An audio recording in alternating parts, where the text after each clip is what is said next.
Hi hello friends, welcome to Sri Ruchi లాక్స్. నేను మీ లావణ్య. ఈరోజు ఫ్రాన్స్ ఫ్రై బిర్యానీ ఎలా చేయాలో సింపుల్ అండ్ టేస్టీగా తక్కువ ఇంగ్రీడియంట్స్ అండి చాలా సింపుల్గా చేసుకోవచ్చు. ఎలా చేయాలో నేను చూపిస్తాను. అంతకన్నా ముందు ఎవరైనా ఫస్ట్ నా ఛానల్లో చూస్తున్నట్లయితే ప్లీజ్ సబ్స్క్రైబ్ చేసుకుని వీడియోని లైక్ చేసి పక్కన ఉన్న బెల్ ఐకాన్ని క్లిక్ చేసి ఆల్ అనే బటన్ పైన క్లిక్ చేసేసుకోండి. ముందుగా ఫ్రాన్స్ని క్లీన్గా కడిగేసుకొని పైన కింద ఆ నరాలు ఉంటాయి కదా అవి తీసేసుకోండి.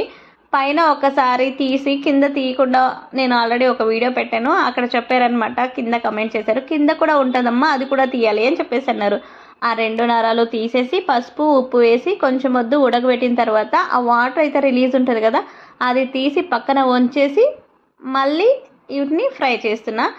చూడండి, ఒక ఏఎంసీ పాట్ పెట్టేసుకున్న తక్కువ ఆయిల్తోనే చేసుకుంటున్నా. Only 1 table spoon of oil, కరివేపాకు, ఆనియన్స్, పచ్చిమిర్చి కొంచెం వేగిన తర్వాత అల్లం వెల్లుల్లి పేస్ట్ వేసి పచ్చివాసన పోయేంత వరకు కొంచెం పొద్దు ఫ్రై చేసిన తర్వాత ముందుగానే మనం వేయించుకున్నాం కదా ఆ ఫ్రాన్స్ ఇందులో వేసేసుకొని బాగా కలిపేసేయండి. మళ్ళీ వాటర్ అనేది రిలీజ్ అవుతూ ఉంటుంది. ఎక్కువసేపు మనము అక్కడ ఉడికించలేదు కాబట్టి ఇలా వాటర్ అంతా రిలీజ్ అయ్యి అబ్జర్వ్ చేసుకునేదాకా అలాగే వేయించేసుకొని ఇందులో కొంచెం ఫిష్ మసాలా, గరం మసాలా, అలాగే తగినంత కారం, కొంచెం ఉప్పు వేసుకోండి. ఆల్రెడీ ఉప్పు వేసాం కాబట్టి ఉప్పు వేసి ఉడకబెట్టుకున్నాం కాబట్టి ఇక్కడ కొంచెం చూసి వేసుకోండి.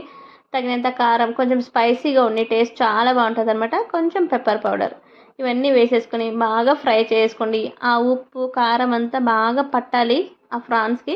ఇవి ఎంత ఉడికినా కొంచెం రబ్బర్స్ టైపే ఉంటాయి కానీ టేస్ట్ చాలా బాగుంటుంది. చూడండి, ఇలా బాగా ఉప్పు వేసుకొని వేయించేసుకోవాలన్నమాట. ఆ తడి అంతా పోవాలి. ఇంకా మీకు కొంతసేపు ఫ్రై అవ్వాలి అనుకుంటే కొంచెం నీళ్ళు చిలకరించేసుకొని మళ్ళీ అలా ఫ్రై అయినాక దించేసుకోవడమే. చాలా సింపుల్గా చేసుకోవచ్చు అండి. చూడండి ఫ్రై ఎంత ఈజీగా అయిపోయిందో. ఓ పెద్ద ప్రాసెస్ అనేసి అనుకుంటారు, చాలా సింపుల్గా చేసుకోవచ్చు. ఆ నరాలు తీసేటప్పుడే కొంచెం టైం పడుతుంది. లాస్ట్లో కొంచెం కొత్తిమీర వేసి గార్నిష్ చేసుకోండి.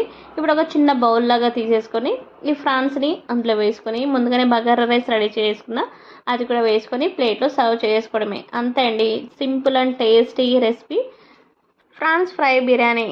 చూడండి, ఒక ఆనియన్ అలా కట్ చేసుకొని పైన నిమ్మరసం పిండి వేసుకొని కొంచెం కీరా ఉంటుంది కదా అది కూడా నంచుకొని తినండి, సూపర్ అనమాట.